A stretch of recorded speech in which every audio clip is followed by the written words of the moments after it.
Lo que me convoca a mí es hablar de la etiología, la patogénesis y los análisis de laboratorio de encefalomielitis equina, ¿ya?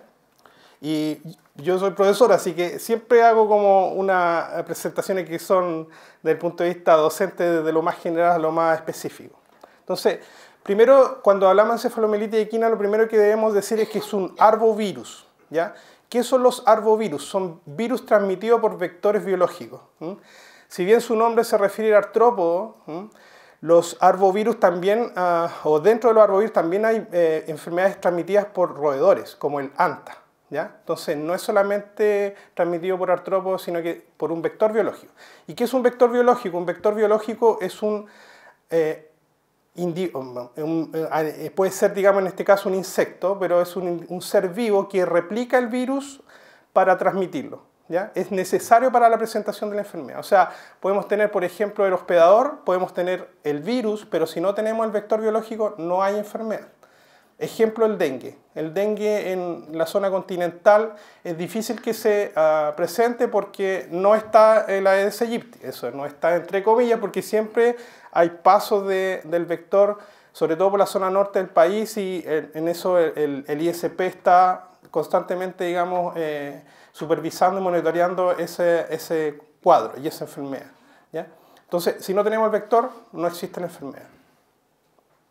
Y hay muchas familias que son transmitidas por vectores biológicos. Está los Togaviridae, los Flaviviridae. La verdad es que no quiero entrar en taxonomía ni irme muy en la específica porque la realidad es que tenemos que hablar de temas más generales. Pero son muchos virus, muchas enfermedades de muchas especies que afectan tanto a animales como al hombre. Y en el caso de los alfavirus, que es el género al cual pertenece la encefalomielitis equina, ¿ya? Está muy emparentado con los flavivirus, que son también enfermedades transmitidas por vectores biológicos y que las conocemos, el dengue, el Zika, ¿ya? Son enfermedades en este caso transmitidas por vectores biológicos que afectan al humano, ¿ya? Pero la encefalomielitis equina no afecta principalmente al humano. El humano es un hospedador accidental de esta enfermedad. O sea, el virus se mantiene principalmente en animales, en un sector que se llama enzootico, ¿ya? Un ciclo enzootico, ¿ya? Y de ahí cuando aumenta su carga viral en esas especies, hay riesgo de que se transmita al humano y al caballo, ¿ya? Hablemos del virus. Ya, es un virus envuelto.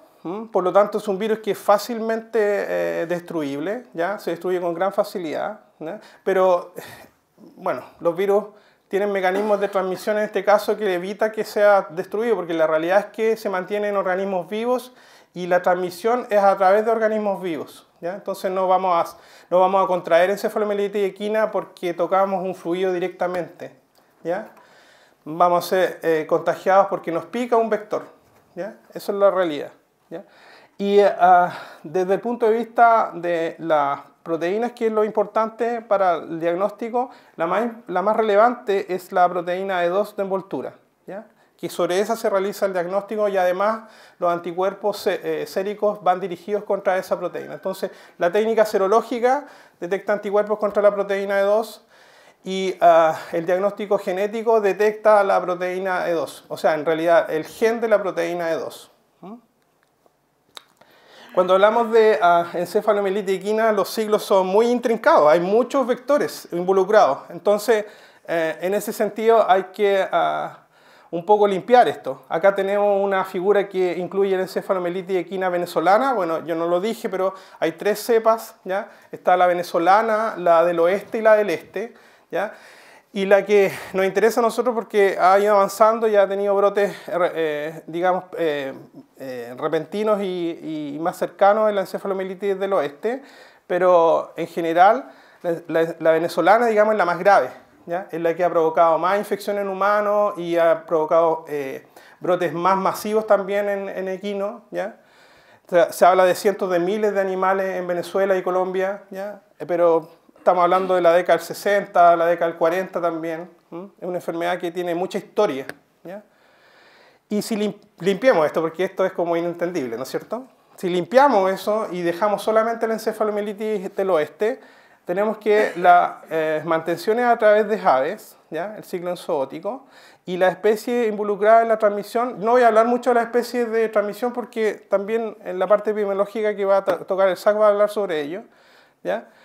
Es la especie Culex, ¿ya? Los culicoides, y también en los vectores biológicos roedores, porque eso es otra cosa que no dije, los reservorios, perdón, los reservorios son aves y roedores. Entonces, el virus se mantiene en vía silvestre en esa especie, ¿ya? Y los transmisores, como les decía, en aves son la especie de Culex y Aedes en la parte de roedores, ¿ya?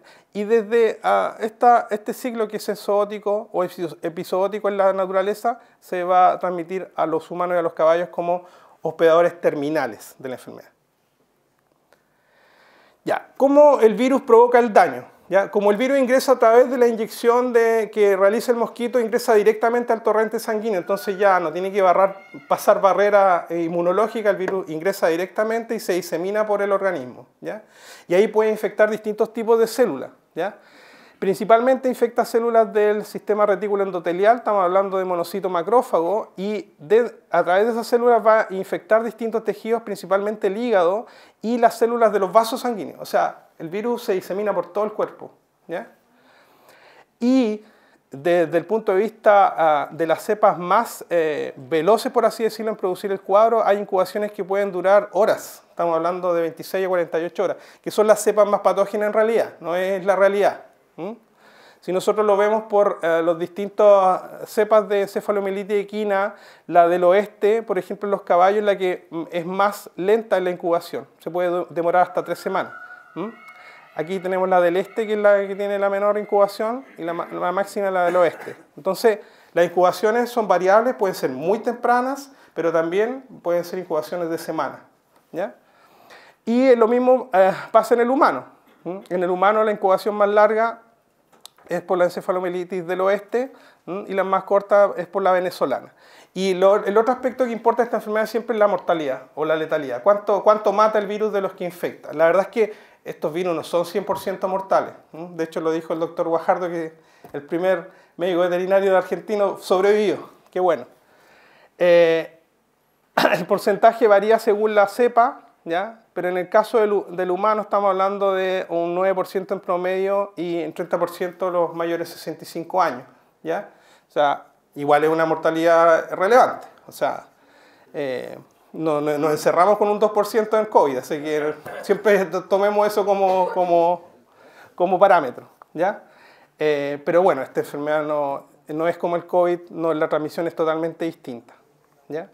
Ahora, ¿cuáles son los signos en el caballo? Bueno, los signos son neurológicos, obviamente se llama encefalomielitis equina porque los signos van a ser de tipo nervioso, ¿ya? ¿Y qué es lo característico? ¿Ya? Bueno, en el inicio un cuadro febril, ¿no es cierto? Y los signos neurológicos incluyen incoordinación, somnolencia, algunos llaman a esta enfermedad como la enfermedad del sueño, el caballo se decae, ¿ya? Hiperestesia también, o sea, reacción en forma exagerada a estímulos de dolor, ¿ya? Cambios conductuales, estos todos son signos de encefalitis, compresión de la cabeza, caminar continuo, ¿ya? Y terminalmente ya el caballo ya se recostado, ¿ya? Si nosotros no hemos visto nunca la enfermedad y queremos asociarlo a una enfermedad que hemos visto, es parecido a un distemper, ¿ya? En realidad, en general, las enfermedades neurológicas son muy parecidas, y eso después lo va a hablar el doctor Rehoff. Los signos neurológicos de enfermedades virales son todas iguales.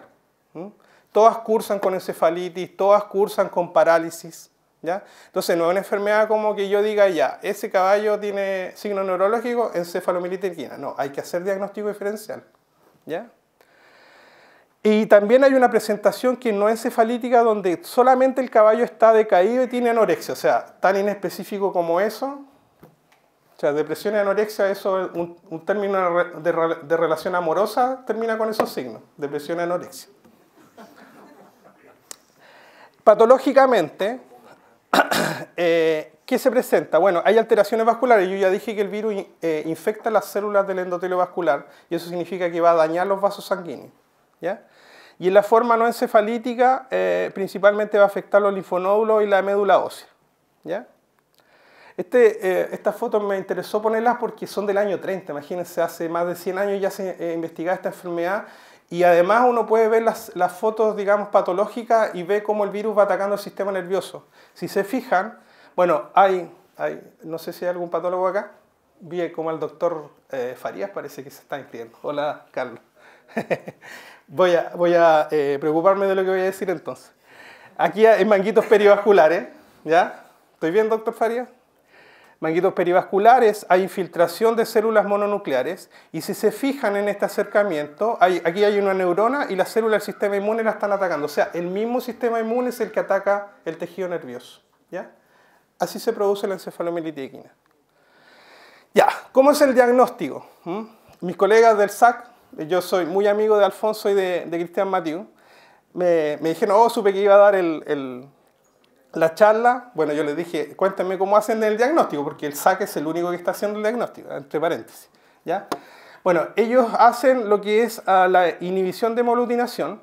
La inhibición de hemagglutinación es una técnica que detecta los anticuerpos en el suero a través de la inhibición de la hemagglutinación que hace el virus con eritrocitos, ¿ya? Entonces, todas estas pocillos de una placa que vemos con un puntito, ¿ya? Es inhibición de hemagglutinación positiva, ¿ya? Entonces, en el laboratorio lo que hacen es hacer diluciones del suero y van viendo hasta qué dilución inhibe la hemagglutinación el suero, ¿ya? Entonces podemos calcular el título de anticuerpos que tiene el animal con esta técnica, ¿ya? Y la otra forma de hacer diagnóstico es a través del RT-PCR, ¿ya? De los dos tipos. Está el RT-PCR en tiempo real, ¿ya? Y el RT-PCR convencional, que es el RT-PCR que están haciendo en verano mis practicantes. ¿Dónde están mis practicantes? Hola. Están de descanso hoy día, no están haciendo PCR. Entonces, y eso lo hace, vemos el resultado en un gel, ¿ya? Ok, de diagnóstico diferencial no voy a hablar porque de eso va a hablar el doctor Rehoff, ¿ya? Otra cosa que es importante es la prevención, ¿ya? Y esto es muy relevante porque aquí hay distintos actores, no solamente está la Academia del Servicio Público, sino también hay colegas que trabajan en terreno, ¿ya? Que lo que se recomienda, digamos, en países endémicos, ojo, Chile es un país exótico para la enfermedad, quiero recalcarlo así con letras mayúsculas, nosotros estamos acá, ¿ya? Los países que vacunan son los endémicos, no los exóticos. Los países exóticos no tienen la enfermedad, por lo tanto no necesitan vacunar, ¿ya? ¿Ok? ¿Y qué es lo que se necesita hacer un país exótico como Chile? Vigilancia, hacer cuarentena en la entrada de animales desde otros países y certificar a los animales que ingresan al país. O sea, que se tenga certificados de libre, digamos, de la enfermedad, ¿ya? Ya, bueno, tenía que mostrar un árbol porque yo soy virólogo y si no muestro un árbol filogenético me da cosa, ¿ya? Pero es principalmente para dar un mensaje con respecto al virus de la encefalomielitis equina del oeste. El virus de la encefalomielitis equina del oeste, yo les dije que estaba siendo investigado hace más de 100 años, ¿ya? Digamos, desde el punto de vista patológico y todo. Pero eso significa que hay aislamientos desde más de 100 años. Entonces, bueno, primer comentario. Las cepas de encefalomielitis equina que se van generando en el tiempo se generan por mutaciones del mismo virus. O sea, el virus va pasando entre los reservorios, los hospedadores terminales y los transmisores y hay poca evidencia de recombinación de virus. Principalmente el cambio es por mutaciones, ¿ya? Ahora, ustedes dirán, ¿y qué me importa eso a mí? ¿Ya? Importa en ciertos aspectos muy relevantes, ¿ya? Primero es que el virus es muy estable. O sea, estamos hablando de más de 100 años de un virus. Y este es un estudio que se hizo en Estados Unidos y que incluye una cepa que es de... hoy se corrió esto. Esto es por el año, 1930. Incluye una cepa argentina también, ¿ya? Del año 80, ¿ya? Y les decía, un 5% máximo de diferencia genética. Eso significa, desde el punto de vista práctico, de que las técnicas diagnósticas, ¿ya? Y lo voy a decir bien calladito, las vacunas sirven, ¿ya? cuando nosotros tenemos virus que son muy variables, que tienen muchas diferencias genéticas, las técnicas diagnósticas muchas no sirven porque hay que hacer una técnica para cada cepa, ¿ya? Y las vacunas también no sirven porque hay que hacer una vacuna para cada cepa. En este caso, para encefalomielitis de equina del oeste, el diagnóstico es específico y va a ser sensible, y lo voy a decir bien bajo, las vacunas también. Hablaban de los riesgos. Yo trabajo, digamos, en virología hace mucho tiempo y me acuerdo que en el 2016 hubo una alerta de lengua azul entre la sexta región, ¿ya? La lengua azul es una enfermedad transmitida por vectores, igual que la encefalomielitis equina del oeste, ¿ya? Entonces, no miremos solo el norte, ¿ya? Miremos hacia el sur, como decía el director nacional del Servicio Agrícola y Ganadero, ¿ya? No miremos solo el norte, miremos también las veranadas. En las veranadas suben los animales, dentro de ellos los caballos, porque hay que arrear hay que arrear las vacas y las ovejas. Y eso no se hace en 4x4, se hace en caballos, ¿ya? También suben a la frontera, ¿ya? Y suben a la frontera junto con los animales argentinos, ¿ya? Entonces hay riesgo ahí. Ahí está más flaco ante pandemia. Colaboraciones. ¿Ya? Es básico en cualquier enfermedad, lo hablábamos antes del seminario, ¿ya? Las colaboraciones. Yo he colaborado hace más de 10 años con mis colegas del servicio agrícola, con los virólogos del servicio agrícola, con Cristian, ¿ya? En PIRS, con el doctor Moreira en influenza equina. A mí me gusta la emergencia, la verdad. Yo sé que el SAC trabaja en emergencia, me gusta trabajar con ellos porque son todas emergencias, ¿ya? PIRS, influenza equina, arteritis equina, ¿ya? Acabamos de terminar un proyecto de arteritis equina, ¿ya? Y la verdad es que todavía no he publicado nada del proyecto porque en realidad cuando uno hace los proyectos lo único que hace es trabajar como chino. Yo soy medio chino, así que trabajo harto, ¿ya? Y una de las conclusiones que tenemos en ese proyecto, que todavía no está publicado, ¿ya? Es que los diagnósticos de arteritis equina chileno tienen que ser específicos de arteritis equina chileno. No sirve el de la OIE, el que recomienda la OIE, entre comillas, ¿ya? Entonces, eso es bueno porque hay que investigarlo, o sea, hay que hacer investigación como para darse cuenta de eso, ¿ya? Y quiero terminar con una frase de mi amigo Alfonso. Yo les decía que era amigo y es la realidad, ¿ya? Que los avances en el conocimiento científico impactan positivamente en el accionar de los servicios veterinarios oficiales. Me encanta esa frase porque a mí no se me hubiera ocurrido tan bien como se le ocurrió a él, ¿ya? El trabajo de la academia junto con la colaboración con el servicio agrícola en este caso va a impactar positivamente para ambos lados, para el conocimiento científico, pero también con el funcionamiento del servicio, ¿ya? Y que la articulación pública y privada universitaria, ¿ya? Es la forma como actualmente se trabaja en el mundo. Si no estamos inventando nada nuevo, ¿no? Tenemos que trabajar en forma colaborativa nomás, ¿ya? Eso. Tengo un video. Pedí permiso para mostrarlo, así que... Pero hay que apagar la luz, todas las luces, por favor. Que está oscuro, es de noche. ¿Ya?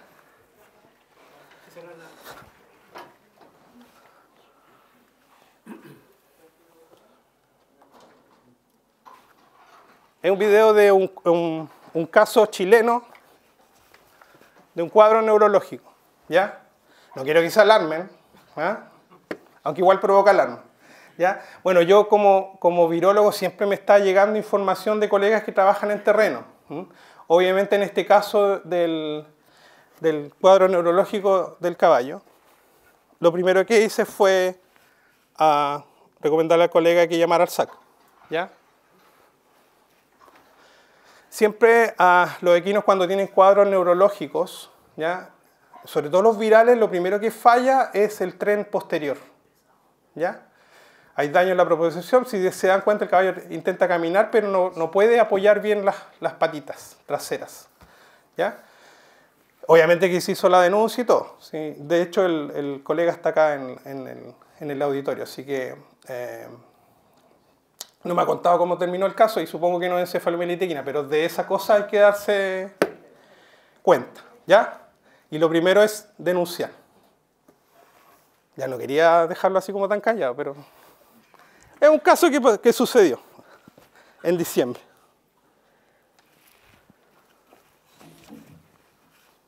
Ya, eso sería mi presentación. Muchas gracias.